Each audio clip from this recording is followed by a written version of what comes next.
All right, in this video, I am going to be introducing proportional reasoning with forces. So let's first start off with an equation we've been using a lot, which is A equals F net over M. All right. So when we do proportional reasoning, it is not fun to work with an equation that has a fraction. Right? What we want to do is we want to flatten the equation.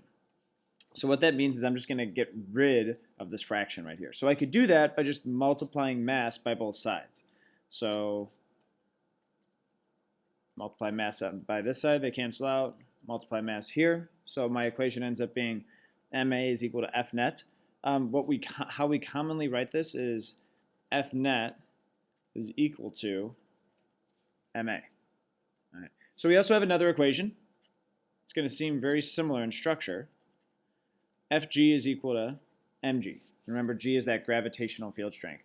Now, we also have the equation, don't worry about writing this down, F net is equal to things added up. Remember, anytime we're going to add something, not really going to use for proportional reasoning because me changing this variable isn't necessarily going to affect this one right here because they're added. So we're not going to worry about this equation. These are our options for proportional reasoning. All right. So let's look at our first problem. A crane is lowering a large beam to the ground. The large beam suddenly starts to move much faster than before, and you realize that the acceleration has doubled. All right. So the first question is which variable is constant and why?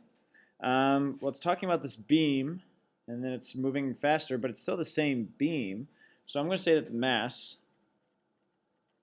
stays constant. All right. Why? Same beam.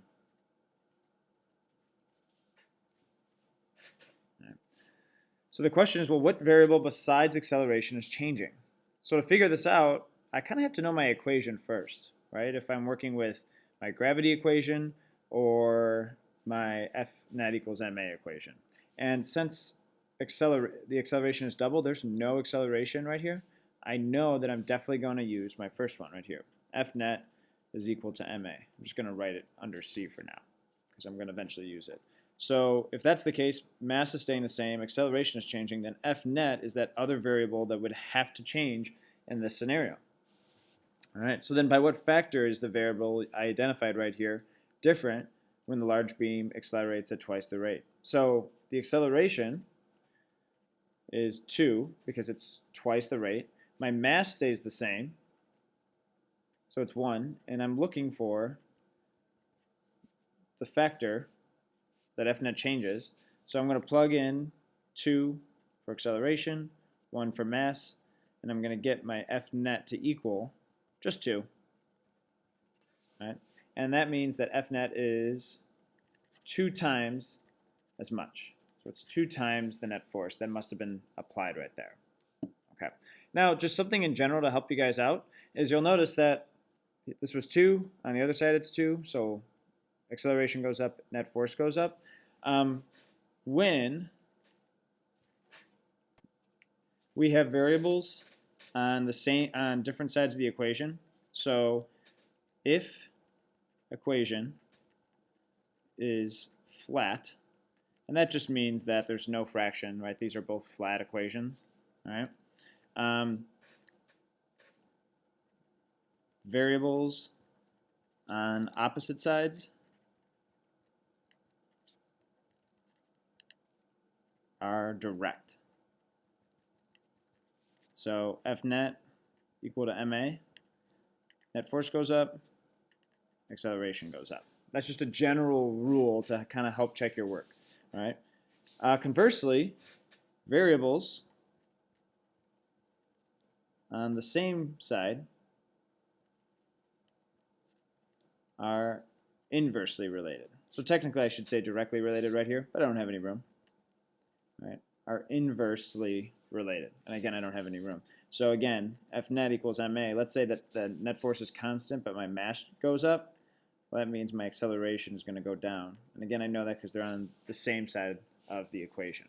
Okay, so let's continue with this problem. The original net force was 600 newtons, and the beam has a mass of 500 kilograms.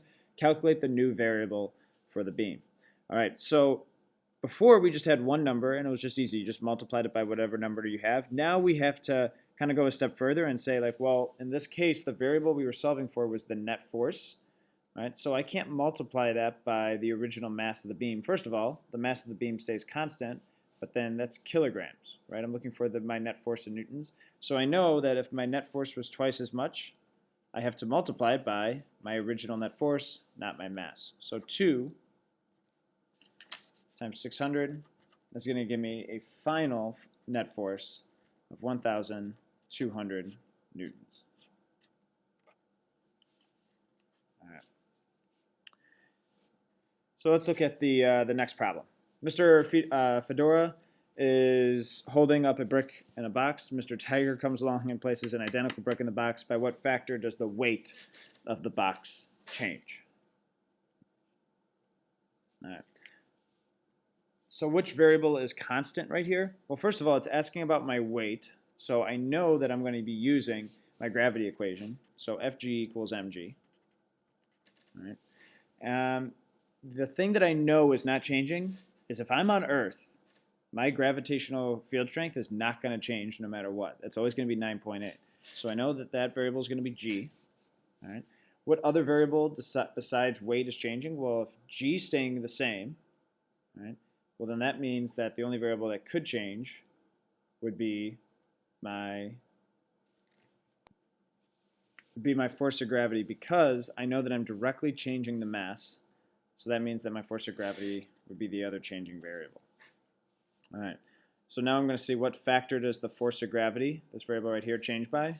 So Fg is equal to mass, which if I'm adding another brick, I'm doubling the mass if they're identical bricks. My gravitational field strength stays the same, so Fg is going to be equal to 2. Remember, we could go back to our rule up here.